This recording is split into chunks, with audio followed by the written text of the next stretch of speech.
Jeka Saragih's colleague, Eperaim Ginting, revealed the figure of a fighter who is an idol in the UFC. That figure is Alexander Volkanovski. Eperaim Ginting recently made the red and white proud on the world stage.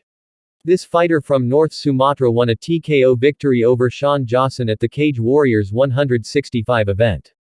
In the duel, which was held at the Sycuan Casino Resort, San Diego, United States, Eperaim finished his opponent in round 2 in 2 minutes 46 seconds. This was Eperaim's first win in an international MMA event. Previously, he competed in Road to UFC Season 2, which took place at the UFC Performance Institute, Shanghai, China, but was eliminated in the hunt for UFC contract tickets. But now Eperaim has risen and wants to be able to penetrate the UFC stage through the achievements he will make at Cage Warriors. Eperaim admitted that he actually has many idol fighter figures in the UFC, one of which is Alexander Volkanovski. Eperaim idolizes the lightweight fighter in the UFC, not because of his figure, but from the way he fights. I idolize many fighters in the UFC. Not because of their figure or character, but the way they fight.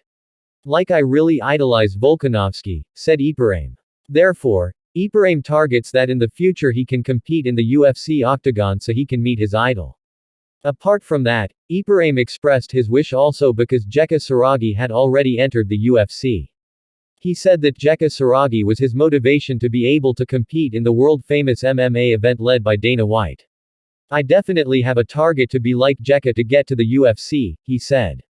Eperaim Ginting is a fighter who graduated from One Pride, the biggest MMA event in Indonesia. He has a terrible record of never losing in 6 fights. Currently, Eperaim has returned to Indonesia for a year-end holiday.